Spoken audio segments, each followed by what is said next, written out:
Hi there, beautiful souls watching. Thank you. I'm Gabrielle, retired medium in Germany, and I like to share some of my otherworldly experiences and insights.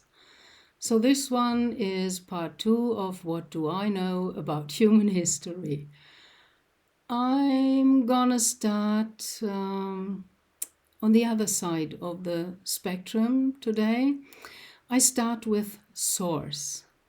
You can see source as consciousness, light, love, energy, the divine, however you like. I prefer this vision of being source being light or consciousness because it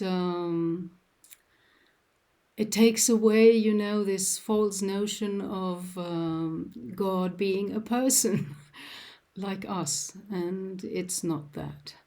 I think, like I was told also by Spirit World, Source is kind of the whole cosmos that we live in, and we are kind of thoughts in God's mind or cells in his body or her body, who knows.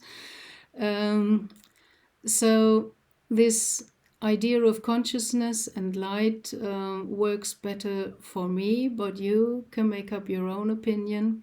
So there is source that is the start and the creation of everything. And if you imagine source as being light, source itself is light and it's radiating light and everything around is light, so there is only light. So how can source know itself, this know thyself step in evolution and development, if everything is light? So it needs a contrast to experience itself. So the first step was for source to split itself into two, the duality principle, to be able to perceive itself in contrast to the contrary. So, but this shows that so-called darkness is also from the light, from source. And it was a necessary step to be created, because after source split into the two, it split into many. So the split into two is necessary to split into many, into all of us and everything that is. And after that, Source created the dimensions and the cosmos, the universe, the galaxies and planets. And planets have a different consciousness. Earth is said to be an angel.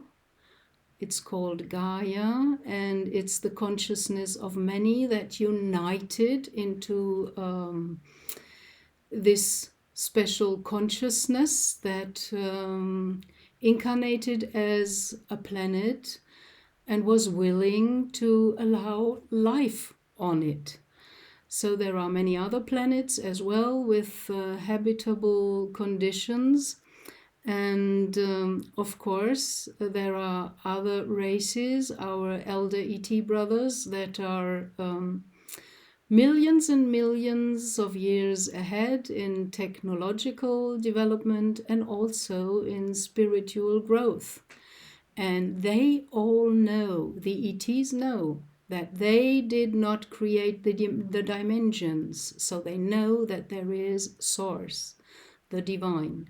And they're also trying to come closer to source and to embody it and to grow to the consciousness of source. That's kind of the journey of the soul back to source, reunite with the light you came from. And when they started, after overcoming war and things like that, to not eliminate themselves infections on their planets, that's also a growth step to become a united consciousness race.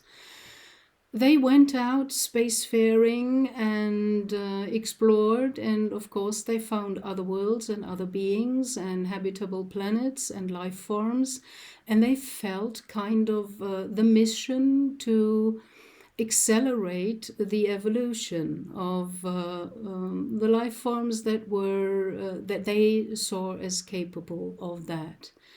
So they know how to build stars, create suns, planets, rings, and they already mine asteroids.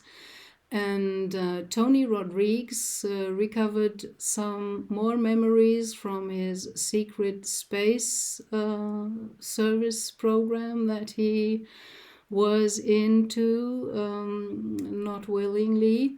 And in his latest book, I think it's called Making of a Star or something like that, or Star Maker, he talks about the recovered memory that he was used as slave labor from another ET race to build a sun, to create a sun and then probably planets around and so on. And they put energy and matter into a gravity well to create the sun. So they already know how to create suns and planets and rings and mine asteroids and things like that. But they knew, because they found they did not create the dimensions, so there is source that created the dimensions they found themselves in, and worked and did whatever in their on their kind of soul journey. And by the way, because of the eclipse, we were told that the moon is 400 times smaller than the sun. Isn't that interesting? And what a coincidence. It's exactly positioned that we can have this phenomenon of the eclipse, and our forefathers worshipped or feasted that as the cardinal points during the year. And to me, it's so funny or a bit crazy that in the Western world, we all think the new year begins on the 1st of January, which is kind of wrong to me, because, you know, it's starting right now when Mother Nature starts in spring with the eclipse, when all the life begins to grow again after the winter. And the Chinese and the Persians, I think, they still have it right in their calendars that they feast New Year right now, when spring is, when life is starting to bloom again. So, back to the moon. The moon is not what we think. We are the only known, up to now, known solar system that has this phenomenon that there is a moon that is exactly positioned with his size so that we can have the eclipse phenomenon, and that the moon is kind of covering the sun for a few minutes during the passage. And that's not all. Maybe you already came across a lot of videos about the moon. Yes, the moon is not what we think it is. It is a hollowed out planetary body that was positioned here exactly in the right difference or distance to the sun.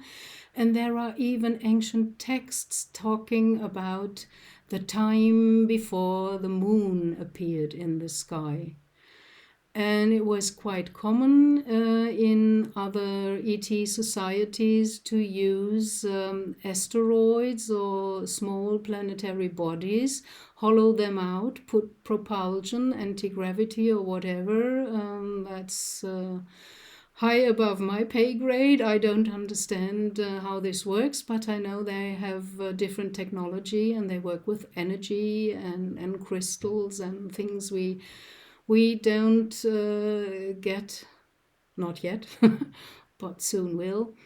And they used these planetary bodies kind of as starships, because if you build a fleet, that takes some time, and all the materials that have to be created in special circumstances sometimes to allow the anti-gravity effect. So these materials called metamaterials, they have to be produced in space to have special capabilities that they use for space travel. So the moon is probably one of these hollowed out bodies that were positioned here by whomever. I'm not sure about that, but I know from my recovered memories from the Orion Wars and me being on Lyra in the Feline Society, living there. When the attack of the Draco-Reptilian came, the Lyrans did not have a lot of spaceships. So they used also some of the planetary bodies, hollowed them out, and were floating or flying through space with that instead of ships. So, okay, we are the only planet that has this special thing with the sun and the moon isn't even the moon the Earth captured, like they tell us, the scientists. It's something different, and even NASA knows, although they're not talking openly about that, because they let a lot of material, heavy material from their excursions to the moon drop onto the surface of the planet. And they had seismometers installed there that showed them, after they dropped parts of the no longer useful space capsules or rockets and so on.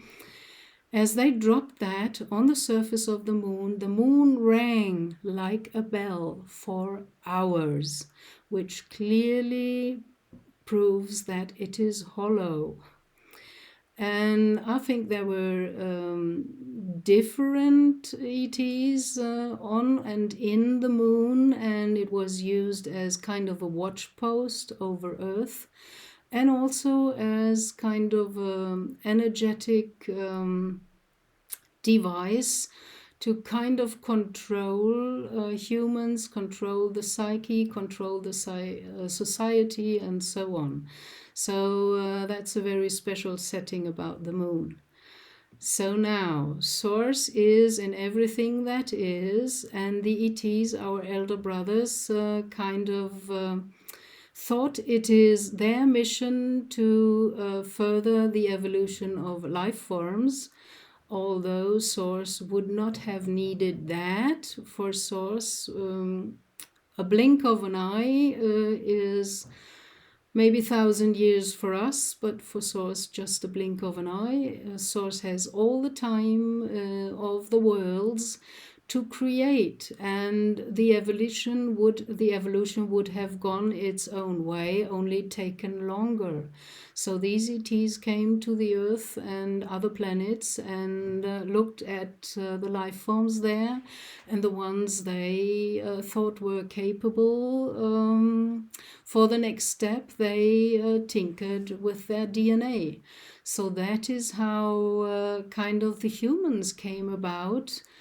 The Darwin theory still missing the missing link between the apes and the humans. Maybe that's the Sasquatch, who knows? Or just the other way around, because Spirit told me Sasquatch was the original kind of human that developed on Earth and also on some other planets, because it's kind of in the divine template to create a bipedal humanoid kind of form or shape. And all these biological life forms that develop on planets are kind of brought to their highest potential until they can receive higher consciousness and merge or combine with a soul that is the carrier of higher consciousness. And the soul is a part or a fractal of source. So we are meant to develop and grow kind of in even weight, not only technologically, but also spiritually. And it is like a giant simulation that Source is running in its mind. What can happen, what can go wrong, everything is kind of tested out. And as the scientists say today, that we are living in a simulation. That makes really sense to me because it's a simulation running. And Tom Campbell, whom I like very much, because especially when he's talking from the zone and you can see and feel that he is in the zone, he kind of only talks about the consciousness and this kind of simulation system, and that it's all about reducing entropy, means reducing failure or negative things. And the system, kind of the simulation system, is rewarding you if you act to, how to say that? If you act to further the contrary of chaos and entropy. So that's what it's all about. We're kind of, with the dangling carrot, we're kind of led to the best possible direction if we are willing and reacting with that. And what I really like about Tom Campbell, the author of My Big Toe, I never read that book, but I listened to some of his videos, and I really think he got the right thing, and he's bringing out wonderful information that we all need to know. So he's talking about this consciousness kind of simulation system, and all the informations he got when he started working with Bob Monroe from the Monroe Institute, and they developed the hemisync brain work and the binaural beats to help you come into the zone and the flow, and they worked with remote viewing and got a lot of interesting information. So Soth is the creator, the one infinite creator of everything that is. And in the whole developing system, of course, there are kind of elder brothers, races and ETs or other life forms that already are much older, millions of years older than we are as humanity.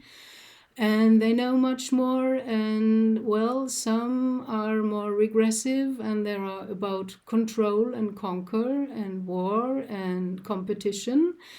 And the divine system is all about cooperation and working together and growing together and putting together all, combining the forces, something like that. And yeah, we're right in the midst of it, and it's now our time to decide which way to go. And that's why the big cycle brings more of that now to our consciousness, which way, whatever. You know, we're all coming to the point to decide which way do we want to go.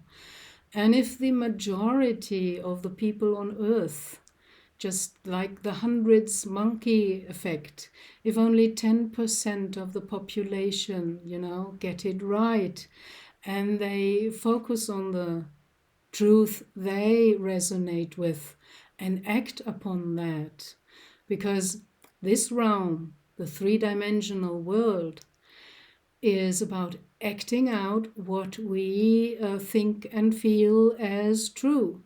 So the action is kind of the the important thing. What do you do? It's not about knowing everything or knowing what is right or wrong if you don't act upon your knowledge, your consciousness. Well, then you still need some time, because the action is what really shows where you're standing. So I hope that I got a bit of that out. And the other thing I wanted to talk about is also that our scientists, they use what is the common thing in 3D is counting, measuring, and weighing. These are the scientists' methods, and Source is mildly smiling about that, the angels and the ETs as well, because they say that's not the only way to get information. So we're kind of limited in the information we get and we got. Because about our past, what we call the past, although it's all simultaneously at the same time existing and happening, only in parallel kind of worlds or other frequencies, so that we are not focused on that. We are focused here, and we perceive more of this world and the conditions of this 3D world or 3D realm. So actions are very important. We have to act upon our knowledge, and if we miss that, then we're kind of stagnating. And we are told a lot of wrong things. So what I found out is the history is everything is just much, much older. If you came across Graham Hancock or Robert Bauval and Robert Schoch, who explored the pyramids in Egypt, they already moved the date far behind, and they are clearly antediluvian, means pre-flood, means more than 10,000 years old. At least the Sphinx is much older than the pyramids. And the funny thing is, there are even travel descriptions from earlier centuries with depictions of the Giza Plateau. And guess what? There are 4 pyramids depicted in these old travel descriptions. So what we see, the 3 today now, there's one missing. And there's also saying about that it was a black pyramid. And I don't know, but it makes sense to me, because it's all about sound and music and intervals and harmonies that you can create with the energy and the special pyramidal construction. Even Robert Edward Grant lately said something like that, that there must be 5 pyramids, because these are the 5 ground harmonic tones in the octave where you start creating music from. So that's very interesting, and I think we don't know it all.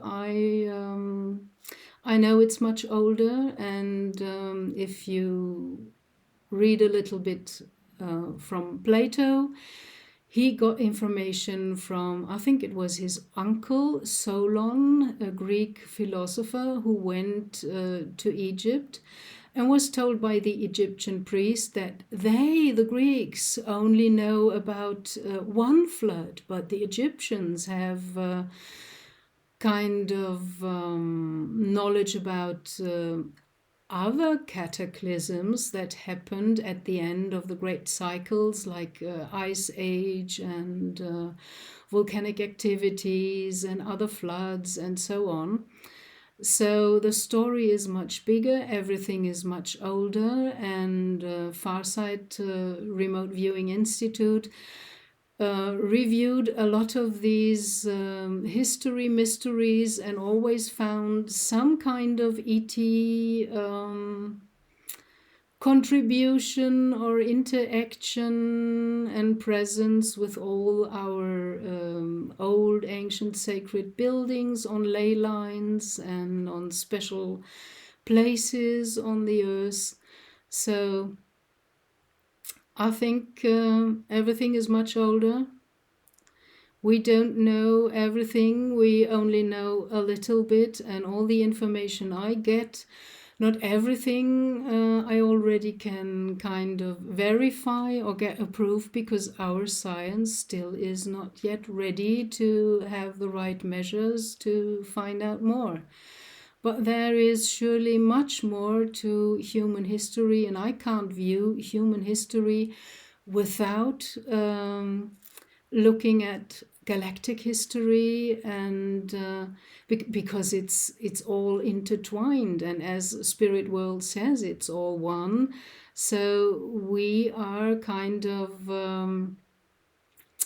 in a process with all the others around, and on our way back home to source, kind of bringing back our experiences which make source grow even more.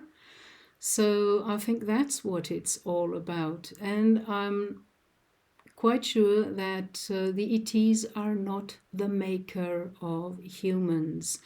They only took what was there, which would have, without their interference, developed into a humanoid form, because from the secret space programs and the whistleblowers, we know that there are many ET species or races in contact with Earth military and governments, hidden and secretly, and also with whistleblowers or contactees privately and not so secret. And there are very many looking just like us. Not all, but many. So it's a quite common form, this human form in the cosmos. And the ETs that came here just tinkered in their thinking they could further and help evolution to develop more fast. So that was kind of their take on that.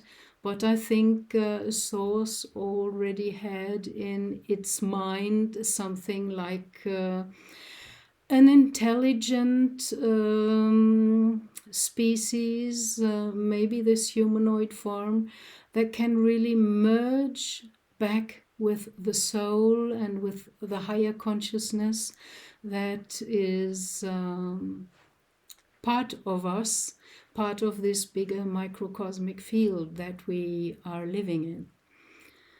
And thinking it's only us and small little me and what can I do. These are all the things we are told in the world. But you know, it's always one person that changes a lot. And it can start like Einstein with his theories, or someone else. Only afterwards he became famous, and it's not about being famous. It was his first ignition, his first idea about where he started to explore, and that's where he changed a lot for all the coming generations in point of how to view the world and things like that. Or take Tesla, his saying about you will only understand the universe if you think in terms of energy, vibration, and frequency. And that's where it's leading now more and more towards too. Because there are a lot of people that get the idea that it's all energy, and energy moves in wave forms. And when you observe it, like in the double split experiment, then with your input, your intent, if you expect the wave to collapse into particles, they do that for you because you put your creative force into that, and your intent and your energy. And if you expect them to collapse into or to stay waveforms, then they do that because of the energy of the intent the observer puts into it. So we are kind of contributing all the time by the way how we view things and what kind of energy we put into the moving waves that are moving through our microcosm. and moving through the world as well. So, you are important. Don't think that you are small. You are more than you know, and more than you think, and more than you can imagine, and we're all in this together. The big journey of the souls coming home. So, I hope I covered what I missed out in my first part, because it's just too much, you know. My head is overflowing with all this stuff, and sometimes it's really hard to get it together. That's why I had to make a second part, sorry, but I hope within these part 1 and part 2 you can find a lot to ponder on. So thank you very much for spending time with me and listening to me. Blessings, dear soul, onto your path, love and light. Be well. Bye.